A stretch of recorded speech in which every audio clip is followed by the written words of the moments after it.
And welcome or welcome back to my channel. My name is Nyambura and this is 101 Books. Today I'm going to be talking about the books I finished in the week ending 1st October 2023.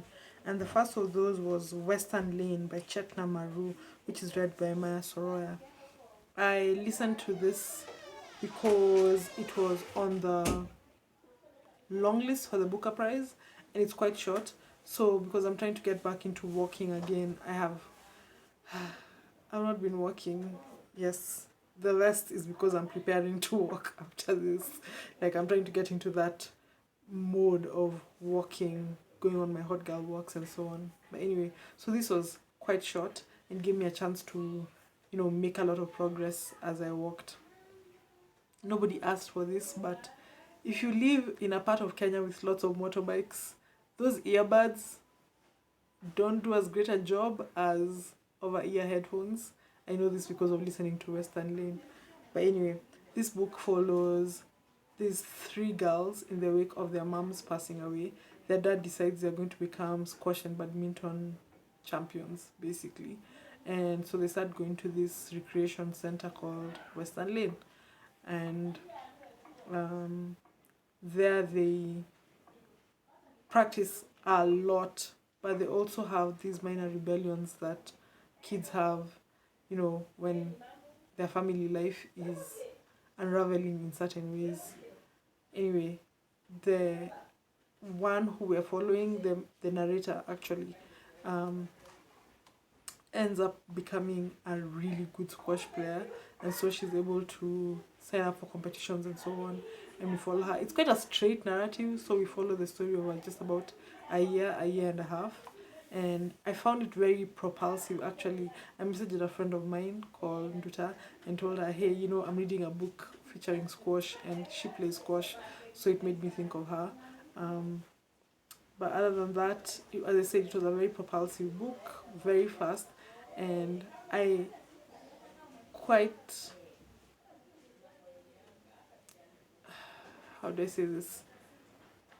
It made me think a lot about loss and love and family and so on, because at the heart of all of this is their missing mom and all the negotiations that are being made because their mom has passed away. Next was More Than a Dream, The Radical March on Washington for Jobs and Freedom by Uhuru Williams and William G. Long. This is another book I picked up because it's on the National Book Awards long list for young adults, for literature for young people. Yes. And it's a non-fiction book that traces the beginning and execution of the March on Washington, with quite a focus on one of the main organizers, who was a gay man in a time when gay rights were in the horizon, And so I enjoyed reading it because of the way it troubled some of these ideas that have come to be distilled into Dr. King gave a speech and people marched. It was also that women were pushing up against the patriarchy of the movement, that young people were pushing up against some of these ideas of young people, sitting to the side, that black people were pushing up against notions of white comfort and the comfort of the white moderate and so on. I really, really enjoyed it. It's so well written, and considering it's aimed at like a middle grade audience, I would love to have a copy of this book. It's one of those times when I read a book and I'm like, I want a copy of this book. I'm going to add it to my books to buy list on Goodreads. It's that good. Yeah, so if you can, pick it up, and if you're interested in history, and especially the history of African Americans and movements for the liberation and so on, I think you're going to really enjoy this. The last book was Aya, Love in Yop City by Marguerite Abouet, which is illustrated by Clement Uberi and translated by Helge Dasha. So this compiles uh, um, ayah number 4, 5, and 6 into one volume. If you remember, we first met her in Life in Yop City. Now this is Love in Yop City. She continues to solve the problems of her age mates because she's somehow the smart one in the group, the sober one in the group, so to speak.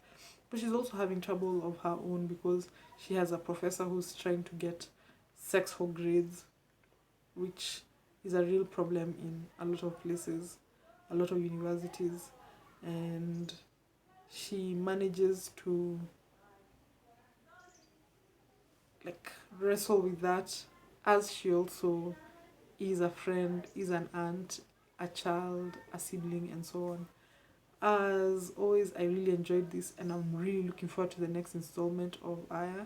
I know there's one coming out because a friend of mine is working on the translation. I don't want to say too much about it here, but I can't wait for that translation to be done so that we can get another installment. And yeah, that's it. Those are the 3 books I finished in the week ending 1st October 2023. Thank you so much for watching. I really appreciate everyone who takes the time to watch, listen, or both. And I hope to talk to you soon. Please like, share, subscribe, and all the good things. Take care. Bye.